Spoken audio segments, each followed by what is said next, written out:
নমস্কার বন্ধুরা, এসে গিয়েছি আরও একটা নতুন ভিডিও নিয়ে। আর বেশ কয়েকদিন যাবৎ ভিডিও আর কি ছাড়া হয়নি, সময়ও পেয়ে উঠিনি। আর আজকে সকাল সকাল চলে এসেছি বাজার পাম্পে। এটা বাজার পাম্পের পিছন সাইড, পিছনের দিকে পুরো মাঠ ফাঁকা। আর বেশ কয়েকটা গাড়িও, বাসও দাঁড়িয়ে আছে, ট্রাকও দাঁড়িয়ে আছে পাম্পে। আর এখন সময় 8টা বাজে, সকাল 8টা। তো 6টার দিকে চলে এসেছিলাম, তো বসে একটু চাটা খাচ্ছিলাম, আড্ডা টাড্ডা মারছিলাম। আর কারবারের কথা একটুখানি আপনাদের সাথে শেয়ার করি। আর বাসের বিজনেসের অবস্থা এক্ষুনি খুবই খারাপ, বাজার এতটাই ডাউন। তারপরে যে সমস্ত ড্রাইভার বাবু, কন্ট্রাক্টর বাবুরা এত পরিমাণে ছুটি ছাটা নিচ্ছে, যে কটা আমাদের রুট বা অন্যান্য রুটেও কিস্তির BS6 গাড়ি আছে, EMI আছে, যে সমস্ত গাড়ির কিস্তির টাকা উঠছে বলে আমার তো মনে হয় না। কারণ কিস্তি এখন তো ম্যাক্সিমাম গাড়িরই 35,000, 40,000, 45,000 টাকা করে EMI। তো সে টাকা রোড থেকে এখন তুলতে পারছে বলে তো মনে হয় না। আর বন্ধুরা, যত দিন যাচ্ছে গাড়ির কারবারের খরচা টুকটুক করে বেড়েই চলেছে। আগে কী হতো, আমাদের গাড়ি চলার পরে সারাদিনে ড্রাইভার বাবু, কন্ট্রাক্টর বাবুদের কষ্ট হলেও রাত্রিবেলায় কী হতো বা সকালবেলা এসে গাড়ি টাড়ি ধুয়ে পরিষ্কার রাখতো। কিন্তু এখন যত দিন যাচ্ছে, তো যদি গাড়ি রোডে চলেছে তাহলে তো ধোয়া পরিষ্কার করার পর্ব খুবই কমে গিয়েছে। গাড়ি যেদিন বন্ধ থাকে সেদিনকেও ড্রাইভার বাবু, কন্ট্রাক্টর বাবুরা এসে গাড়িটা ধোয়া মোছা করে না। আবার কখনো পয়সা দিয়ে, লোক দিয়ে করাতে হয়, আলাদা পয়সা খরচা করে অন্য লোক দিয়েও করাতে হচ্ছে। এমনই দিন আমাদের রুটেও চলে এসছে। আর কলকাতা রুটে তো বহুত দিন আগে থেকেই চালু হয়ে গিয়েছে। আমরা জানি যত টেকনোলজির ইউজ করব তত কস্ট কমবে, মানে খরচা কমবে। তো আমাদের যে সমস্ত রুট আছে পাবলিক বাসে, তো প্রত্যেকটা রুটেই স্টার্টার রাখা আছে। রোডের প্রথম যে প্রান্ত থেকে শুরু হয়, তো শেষ প্রান্ত দুই প্রান্তেই স্টার্টার। মিডিলে আরও একটা করে স্টার্টার এক্সট্রা করে বসানো হয়, সেখানে পয়সার খরচা অনেক বেড়েই যায়। মিডিলে যেমন আমাদের রুটে এখন নতুন একটা ঘুমটি হয়েছে, সেটা পাগলাপির প্রান্তে। তো সেখানে এখন আমাদের রোডের প্রত্যেকটা গাড়ি মাস গেলে প্রায় এভরিডে 50 টাকা করে খরচা পড়ে, মাসে 1,500 টাকা। তো 36টা গাড়ি যদি রোডে পার ডে 30 দিন করেই চলে, তো 30 দিন চলে না 25 দিন করে, তো যদি 1,000 টাকা করেও ধরি, তো 35-36 হাজার টাকা রোডের খরচা কিন্তু পাগলাপিড়ে যে ঘুমটি হয়েছে তার জন্য বেড়ে গেল। তো এটা আমাদের রুটে একটা এক্সাম্পল দিলাম। এটা ম্যাক্সিমাম বহু রুটেই মিডিল প্রান্তে করে একটা করে স্টার্টার রাখা হয়, যার কারণে প্রত্যেকটা রুটেই কারোর 10,000, 20,000, 30,000 টাকা করে এক একটা রুটের খরচা আর কি বেড়েই চলেছে। আর আজকে রবিবারের বাজার, গাড়ি প্রচণ্ড কম বেরিয়েছে। তো এই একটা গাড়ি হাড়োয়ার দিক থেকে ডানকুনির দিকে ঢুকে চলে গেল। তো মিডিল পয়েন্টে যে সমস্ত রুটে স্টার্টার রাখা হয়, তো এই খরচাটা কমাবার জন্য আমার মাথায় একটা বুদ্ধি আছে। তো বুদ্ধি থাকলে কি হবে, বিভিন্ন কারণে আপনি সেটাকে লাগুও করতে পারবেন না, বিভিন্ন কারণ তার আছে। তো এই স্টার্টারগুলো তুলে যদি আমরা সেখানে ওয়াইফাই কানেকশান করে, CCTV লাগিয়ে, মাইক বসিয়ে, তো বন্ধুরা, দুই প্রান্তে যে স্টার্টারের কাজের চাপ কম আছে তাদেরকে যদি আমরা একটা স্মার্ট সেট ধরিয়ে দিই, পাগলাপির প্রান্তে যেতে, হাড়োয়া থেকে পাগলাপির প্রান্তে যেতে যে টাইম আছে, তাছাড়া এক্সেস যে টাইমটা হবে, যে লেটটা পড়বে, সেটা ডানকুনি মাথায় গিয়ে দেবে। তো এই টেকনোলজির যদি আমরা ইউজ করি তো অনেক রোডের খরচা কমে যাবে। টোটাল CCTV বসাতে আর রিচার্জ করতে প্রত্যেক মাসে 1-1.5 হাজার টাকা করে দরকার, কি 500 টাকা করে দরকার। CCTV, ওয়াইফাই, ফোন সমস্ত কিছু রেডি করতে মাত্র এক মাসের খরচা লাগবে 30,000 টাকা থেকে 35,000 টাকার ভেতরে পুরো টোটাল সেট আপ হয়ে যাবে। আর প্রত্যেক মাসের যে 30 থেকে 35,000 টাকা রোডের যে খরচা আছে সেটাও অনেক কমে যাবে। কিন্তু হলে কী হবে, এই ধরনের টেকনোলজি আমরা ইউজ করতে পারি না নানান রকম কাজের জন্যে, নানান রকম অসুবিধার জন্যে। মালিকদের কাছে যদি প্রস্তাব রাখি, তো মালিকরা নানান রকম বুঝিয়ে দেবে, হবে হবে না, বিভিন্ন রকম। আগামী দিনে আমাদের রোডেও আমরা প্রস্তাব রাখবো, দেখা যাক কী কন্ডিশন দাঁড়ায় শেষ পর্যন্ত।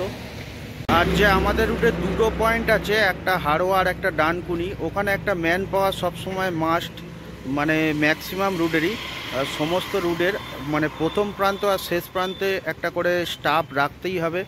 কারণ সেখানে CCTV কাজ করবে না, মানুষজন এলে কার কী অসুবিধা আছে সেই মতন টাইমটা মেনটেন করবে। তো আমাদের রুটে একটা পাগলাপিড়ের ঘুমটি আছে আর দুই রাজাহাটের ঘুমটি আছে।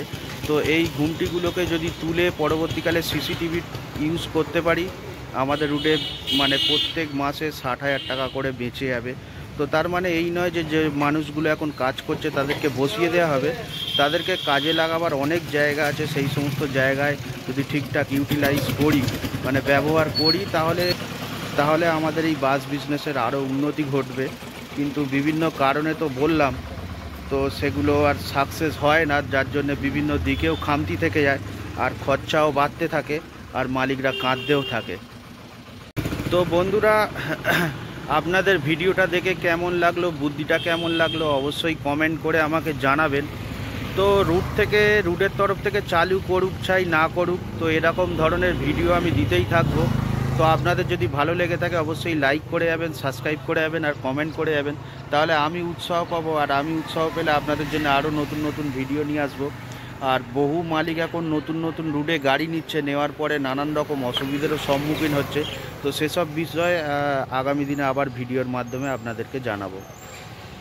আমার গাড়ি আছে এখন আজকে ডানকুনিতে 2 দিন যাবত। তো 2 দিনই বেকার হয়ে গেল। স্টাফের শরীর খারাপের জন্য একদিন গিয়ে ডেড ট্রিপ করে, মানে হাড়োয়া থেকে ডানকুনি গিয়ে ডেড ট্রিপ করে গাড়ি বিটি হয়ে গেল, মানে চলেনি। তারপরের দিন কন্ট্রাক্টর বাবুর শরীর খারাপ, তো তারপরের দিনও দাঁড়িয়ে গেল। তো আজকে গাড়ি ডানকুনির দিক থেকে হাড়োয়ার দিকে আসবে, আর গাড়ির সাথেও বহুত দিন যাবত দেখা সাক্ষাৎ হয়নি।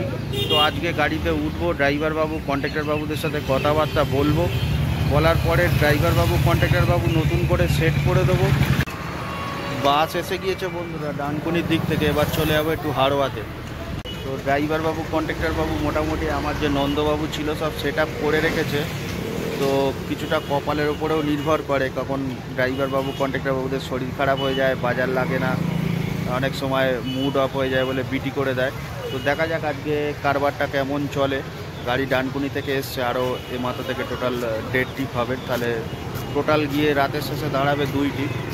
আর গাড়ির একটা চাকার ক্যাপ খুলে বেরিয়ে গিয়েছে, চলুন আপনাদেরকে একটু দেখাই।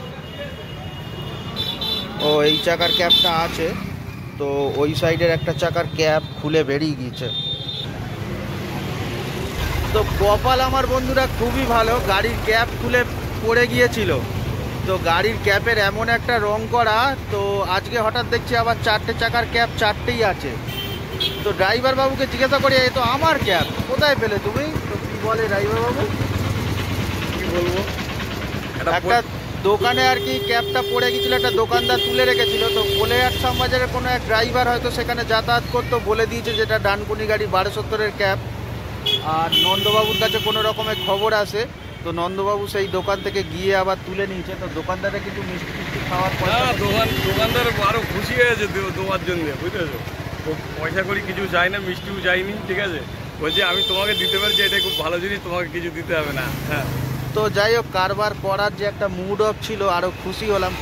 কারবার করার জন্য আরও উৎসাহ জেগে গেল। তো ক্যাপটা এখন ঠিক করে লাগিয়ে, তো হ্যাঁ তুমি সব ঠিক করে লাগা, আবার খুলে বেরিয়ে যাবে না? আবার গেলে আবার পেয়ে যাবো বিটি রোডের মধ্যে, আবার বলছে পেয়ে যাবে। ঠিক টাইট আছে তো? আরে এটা না ওই, আরে তো এই চাকার ক্যাপটা খুলে বেরিয়ে গিয়েছিল ওয়াশার থেকে। আর বন্ধুরা, মিস্ত্রিদেরই বা কী বলবো, এই ক্যাপটা বলেছিলাম টাকা পয়সা সব দিয়েছিলাম লেবারই, এখানে একটা ফুটো করতে, এখানে একটা ফুটো করতে, 2টো নাট দিয়ে লাগাবার জন্যে। তো সিঙ্গেল নাট দিয়ে লাগিয়েছে, লাগাবার পরে এখান থেকে ওভার হয়ে, ওয়াশার থেকে ওভার হয়ে ক্যাপটা খুলে বেরিয়ে গিয়েছে। ক্যাপগুলো লাক্সারি গাড়িতে এরকম ডবলভাবে নাট দিয়ে লাগানো থাকে। তো মিস্ত্রিদের বুদ্ধি দিয়ে এসছি, পয়সা দিয়ে এসছি, রোজের দাম দিয়েছি, কিন্তু যেই গ্যারেজ থেকে বাড়ির দিকে গিয়েছি রাত্রিবেলা এসে দেখছি এরকম শর্টে কাজটা সেরে দিয়েছে। আর শর্টে কাজ সারলে কী হবে, পয়সা সবাই নিয়ে নিয়েছে। পরবর্তীকালে গিয়ে যখন মিস্ত্রিকে বললাম, মিস্ত্রি কাজটা আমার মনের মতনভাবে করলে না, তুমি তোমার বুদ্ধিতেই করলে, তাহলে ডবল করে লাগাতে পারতে। সিঙ্গেল করে লাগিয়ে দেওয়ার পরে ক্ষতি হয়ে গিয়েছিল, ক্ষতি হয়ে আর কি গিয়েছে। তো কপালের জোরে আবার রিটার্ন পেয়ে গেছি। তো আসি বন্ধুরা, আবার দেখাবে পরের আরও একটা নতুন ভিডিওতে।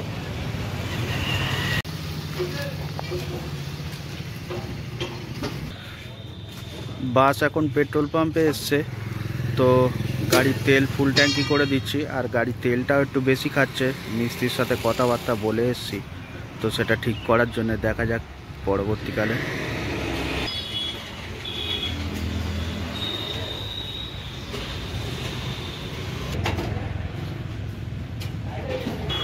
তো গাড়ি আবার হাড়োয়ার দিক থেকে ডানকুনির দিকে চলে যাচ্ছে, আর 5191 টাকা তেল লাগলো। তেল আরও 400 টাকা, ন্যূনতম 400 টাকা করে তেল পার ডে বেশি খাচ্ছে। তো দেখা যাক তেলটা কীভাবে কী কমানো যায়।